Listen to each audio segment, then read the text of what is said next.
Ah, chers compatriotes congolais, voilà. C'est ce que je disais dans ma vidéo passée. Vraiment, nous les Congolais de la RDC, nous n'avons pas de la chance. Mais je ne sais pas quel genre de politiciens nous avons. Le Congo est dans des problèmes. Ça fait une vingtaine d'années. Et tous les Congolais savent bien que les troubles nous viennent principalement du régime rwandais de Paul Kagame et du régime ougandais de Museveni. Mais ce qui est un peu grave, c'est de voir que le chef du Sénat, répondant au nom de Bahati Lukwebo, peut se permettre d'aller en mission de service du 18 décembre 2021 au 22 décembre 2021. Et pendant ce temps, les Congolais sont mécontents. Ils sont en train de se plaindre comment les Ougandais ont envahi le pays.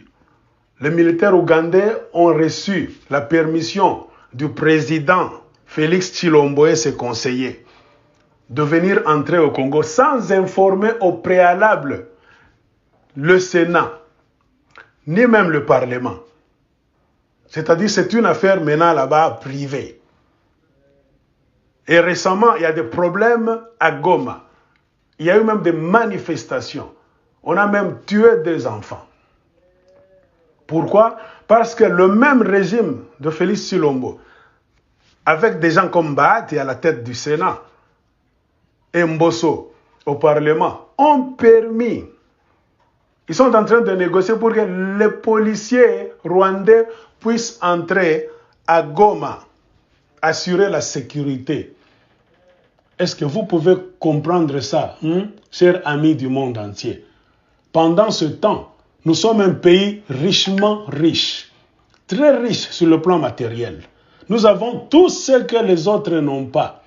Nous avons tout ce dont les autres sont en train de rêver.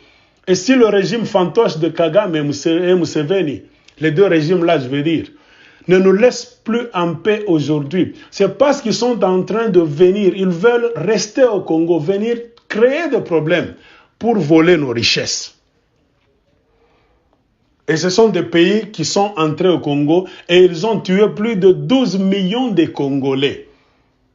Et ils nous doivent beaucoup de choses. C'est-à-dire quoi? Normalement, nous ne devons pas entrer en contact avec ces pays facilement.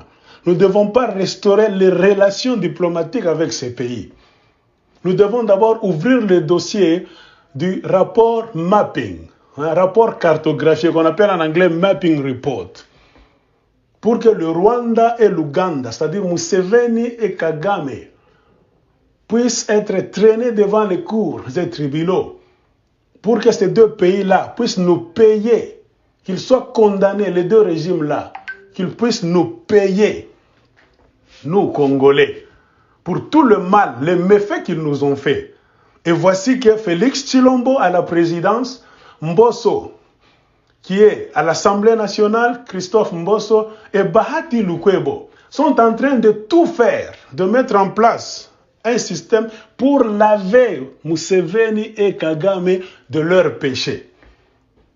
Et c'est dans cet état d'esprit que Bahati Lukwebo, je vous ai dit dans la vidéo passée, regardez, il est allé en Ouganda, donc à la tête d'une mission là-bas de 4 personnes. Il est là. Si vous lisez, on dit c'est Bahati Lukwebo, le président du Sénat, qui est le chef de la délégation.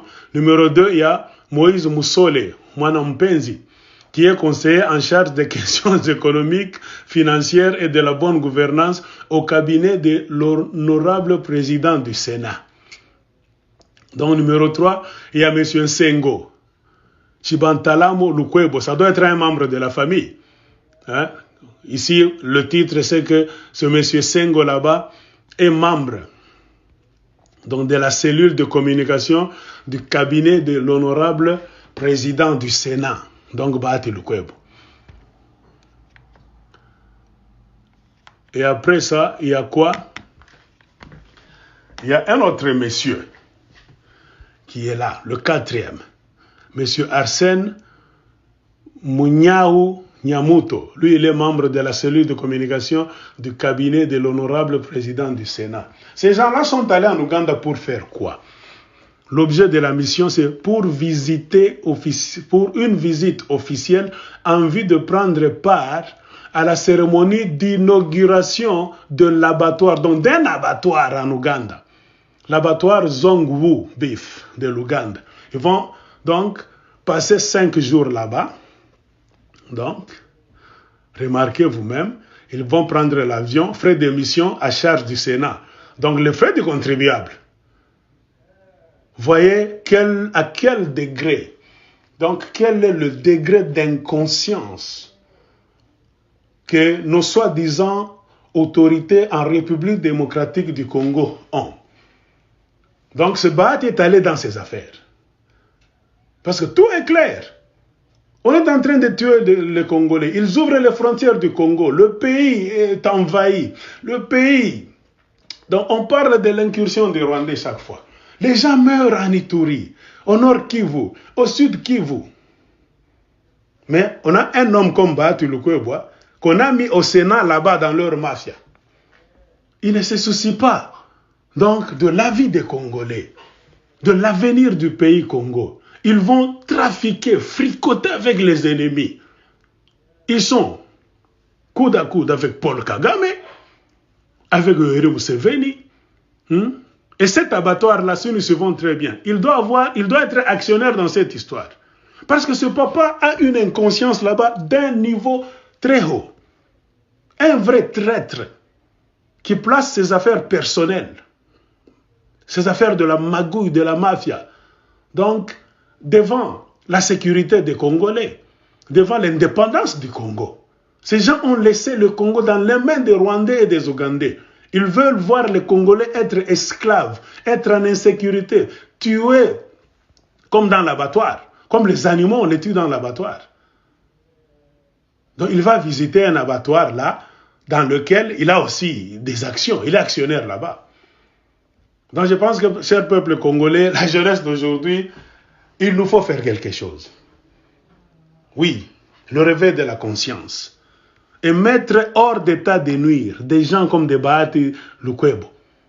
Parce qu'avec ce genre de papa là-bas, inconscient, mal intentionné, de mauvaise foi, le Congo va être rayé de la carte. Le Congo aura toujours des problèmes.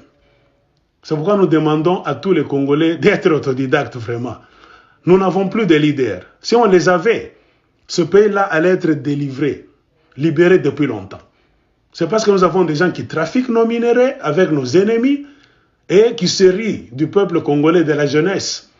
Parce que la jeunesse est là, en train de tournoyer, en train de ne rien faire.